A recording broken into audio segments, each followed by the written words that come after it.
ഇന്നേക്ക് കൃത്യം 80ാമത്തെ ദിവസം ആണ്. ശരിക്കും പറഞ്ഞാൽ എപ്പം വീഡിയോ ഇടണം എന്ന് വിചാരിച്ചിട്ട് തുടങ്ങിയൊരു യൂട്യൂബ് ചാനല്. പലപ്പോഴും വീഡിയോ ഇടാൻ പറ്റിയിട്ടില്ല. പലപ്പോഴും സമയം കിട്ടിയിട്ടില്ല എന്നുള്ളതാണ്. കഴിഞ്ഞ 80 ദിവസമായിട്ട് ഒരു വീഡിയോ പോലും ഞാൻ പോസ്റ്റ് ചെയ്തിട്ടില്ല. അതിൽക്കാളും കുറച്ച് ദിവസം മുമ്പേ ഇട്ട ഒരു വീഡിയോന് 12K വ്യൂസ് കിട്ടിയിട്ടുണ്ട്. സന്തോഷം. വളരെ സന്തോഷമുള്ളൊരു കാര്യമാണ്. കാരണം ഒരുപാട് കാലം യൂട്യൂബിൽ വീഡിയോ ഇട്ടിട്ടുണ്ട്. അതായത് ഞാൻ ശരിക്കും പറഞ്ഞാൽ യൂട്യൂബ് ചാനൽ തുടങ്ങിയത് ഇപ്പോഴൊന്നുമല്ല. 2020 മുതൽ യൂട്യൂബ് ചാനൽ തുടങ്ങിയിട്ട് വീഡിയോ ഇടാൻ തുടങ്ങിയിട്ടുണ്ട്. കണ്ടിന്യൂസ് ആയിട്ടുള്ള കാര്യമാണ് പറഞ്ഞത്. അതിന് മുന്നേ തന്നെ എൻ്റെ ചെറുപ്പത്തിൽ തന്നെ ഞാൻ യൂട്യൂബിൽ വീഡിയോ ഇടാൻ പണ്ടേ ശ്രമിച്ചു നോക്കിയിട്ടുണ്ട്. ഒരുപാട് ഇഷ്ടമുള്ളൊരു പ്ലാറ്റ്ഫോം ആയതുകൊണ്ടാണ് ശ്രമിച്ചു നോക്കിയത്. അപ്പോൾ പല കാറ്റഗറിയും പരീക്ഷിച്ച് നോക്കി. അപ്പോൾ എനിക്ക് ഈ സെൽഫ് ഇംപ്രൂവ്മെന്റ് ബുക്സും വീഡിയോസും ഒക്കെ താല്പര്യമുള്ളതുകൊണ്ട് ഞാൻ വിചാരിച്ചു ഒരു മോട്ടിവേഷൻ ചാനൽ തുടങ്ങാം. ശരിക്കും പറഞ്ഞാൽ മോട്ടിവേഷൻ എന്നുള്ള കാര്യം പണ്ട് ചിന്തിച്ചിട്ടേ ഇല്ലായിരുന്നു. പക്ഷേ എനിക്ക് തോന്നുന്നു ഞാൻ കുറച്ച് സംസാരിക്കാൻ ഇഷ്ടപ്പെടുന്ന ഒരാളായതുകൊണ്ടും അത്യാവശ്യം ആൾക്കാരോട് കാര്യങ്ങൾ പറഞ്ഞു കൊടുക്കുക. ഒരു ടീച്ചിങ് ഒക്കെ ഇഷ്ടമുള്ളതായിട്ട് ചിലപ്പോൾ ഒരു BA ഇംഗ്ലീഷ് ഗ്രാജുവേറ്റ് ആയതുകൊണ്ടായിരിക്കാം എനിക്ക് കുറച്ച് ടീച്ചിങ്ങും ഇങ്ങനെ പറഞ്ഞു കൊടുക്കുന്നതും സെൽഫ് ഇമ്പ്രൂവ്മെൻറ്റിൻ്റെ കാര്യങ്ങളും സൈക്കോളജിയൊക്കെയാണ് എനിക്കിഷ്ടമുള്ള വിഷയങ്ങൾ. അപ്പോൾ അങ്ങനെ തുടങ്ങിയാണ്.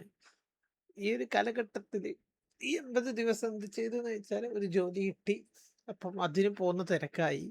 പിന്നെ വീഡിയോസിലൊന്നും ഫോക്കസ് ചെയ്യാൻ കഴിയാണ്ടായി. പിന്നെ ഞാൻ വിചാരിച്ചത്ര റീച്ച് അന്നേരം കിട്ടിയിട്ടില്ല. ഈ 12K കിട്ടിയതെന്ന് ഞാൻ പിന്നീടാണ് അറിയുന്നത്.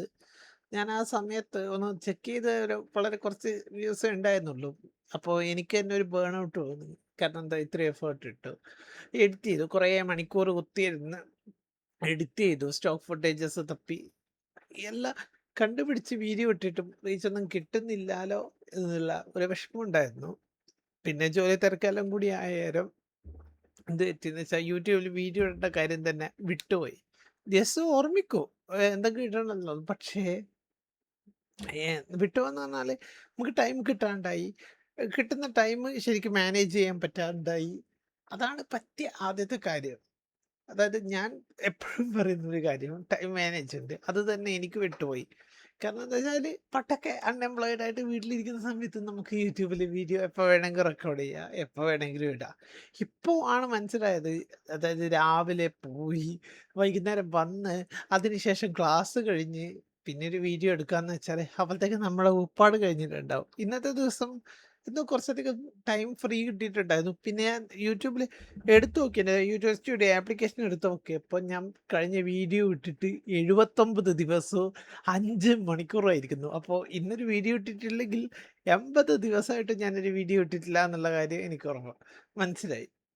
അപ്പം ഞാൻ വിചാരിച്ചു ഇനിയുള്ള ദിവസങ്ങളിൽ നമുക്ക് കിട്ടുന്ന ടൈം കുറച്ചീശം റെക്കോർഡ് ചെയ്ത് ആഴ്ചയിൽ ഒരു 2 3 വീഡിയോ 1 2 അല്ലെങ്കിൽ ഒരു 3 വീഡിയോ മാക്സിമം നമുക്ക് പറ്റുന്നത് വെച്ചിട്ട് ഇടാൻ ശ്രമിക്കാമെന്നാണ് ഞാൻ വിചാരിക്കുന്നത്. അപ്പം ഈ ഈ ഒരു വീഡിയോ ആരെങ്കിലും കാണുന്നുണ്ടെങ്കിൽ അവർക്ക് എന്നെ സപ്പോർട്ട് ചെയ്യാൻ ആഗ്രഹമുണ്ടെങ്കിൽ സബ്സ്ക്രൈബ് ചെയ്യുന്നത് മാത്രമല്ല ഒന്ന് കമൻറ്റ് ചെയ്യുക. കാരണം എന്താ ഒരു ലൈക്ക് തരിക. അപ്പം എനിക്ക് മനസ്സിലാവും ആരെങ്കിലും ഒരാൾ കാണുന്നുണ്ടല്ലോ എന്ന്. ഈ 80 ദിവസത്തിന് ശേഷവും സബ്സ്ക്രൈബ് ചെയ്ത് ആരെങ്കിലും ഒരാൾ ഒന്ന് ലൈക്ക് അടിക്കുക അല്ലെങ്കിൽ ഒരു അഭിപ്രായം കമൻറ്റ് ചെയ്യാം. കാരണം ഇവിടെ ഏറ്റവും കുറവ് കമൻസ് ആണല്ലോ. കാരണം 12,000 ആൾക്കാർ കണ്ട വീഡിയോസിൽ തന്നെ 34 കമൻസ് ആണുള്ളത്. അപ്പം നിങ്ങളൊന്ന് കമൻറ്റ് ചെയ്യാൻ ശ്രമിക്കുക. കാരണം ഈ വീഡിയോ കൊള്ളുമല്ലെങ്കിൽ കൊള്ളൂലാന്ന് തന്നെ പറഞ്ഞുകൊണ്ട് കമൻറ്റ് ചെയ്യുക. കൊള്ളുമെങ്കിൽ കൊള്ളാമെന്ന് പറഞ്ഞിട്ട് കമൻറ്റ് ചെയ്യുക. പിന്നെ ആ വീഡിയോസിൽ കമൻറ്റിൽ വന്നതിനെ കുറിച്ച് ഭാഷാശൈലിനെ കൊണ്ട് പറഞ്ഞു. നമ്മൾ നാട്ടുമ്പുറത്ത് സംസാരിച്ച് ശീലം തന്നെയാണുള്ളത്. അങ്ങനെ ഒരു രീതിയിലാണ് നമ്മൾ സംസാരിക്കുന്നത്. എന്തോ എൻ്റെ പേഴ്സണൽ ഐഡന്റിറ്റി അങ്ങനെ ആയിരിക്കാം. അതുകൊണ്ടായിരിക്കാം നാടൻ ടോണിൽ സംസാരം വരുന്നത്. അതിപ്പോ എനിക്കൊന്നും ചെയ്യാൻ പറ്റില്ല. എൻജോയ് ചെയ്യുന്ന കൂട്ടർക്ക് എൻജോയ് ചെയ്യുക. അല്ലാത്ത കൂട്ടർക്ക് വിട്ടുകളയാം. അത്രേ എനിക്ക് പറയാനുള്ളൂ. അത് അത്രയേ ഉള്ളൂ. ഉം. അപ്പൊ ഇനി അടുത്തൊരു മോട്ടിവേഷൻ വീഡിയോ ആയിട്ട് വരാം. ഇപ്പൊ ഇന്നൊരു സ്റ്റോറി വരച്ചിലാണ്. പിന്നെ മോട്ടിവേഷന് കുറച്ച് ഇത് കൂട്ടാൻ വേണ്ടിയിട്ട് നമ്മുടെ ഇതില്ലേ അറ്റോമിക് ഹാബിറ്റ്സ് എന്ന് പറഞ്ഞ ജെയിംസ് ക്ലിയറിന്റെ ബുക്ക് ഞാൻ വാങ്ങിയിട്ടുണ്ട്. കുറെ കാലമായിട്ട് പഠിക്കണം എന്ന് ആഗ്രഹിക്കുന്നതാണ്. ഇതും വാങ്ങി. പിന്നെ അഗ്നിച്ചിറകുകൾ എന്ന് പറഞ്ഞ APJ അബ്ദുൽ കലാമിന്റെ ബുക്ക് വാങ്ങിയിട്ടുണ്ട്. രണ്ടും വായിച്ച് തീർന്നിട്ടില്ല. ഒരു ബുക്ക് വായിച്ചിട്ട് പകുതി ആയിട്ടുള്ളൂ. മറ്റേ ബുക്ക് ഇത് കഴിഞ്ഞിട്ട് ഓപ്പൺ ചെയ്യാന്ന് വെച്ച്. അപ്പോൾ ആ പുസ്തകത്തിലുള്ള കാര്യങ്ങളും അതിൻ്റെ രീതികളും വരുന്ന മോട്ടിവേഷൻ വീഡിയോസിന് കുറച്ചും കൂടി ബേസ് നൽകുമെന്ന് ഞാൻ വിചാരിക്കുന്നു. അപ്പോൾ അടുത്ത വീഡിയോയിൽ കാണുന്നത് വരെ ബൈ.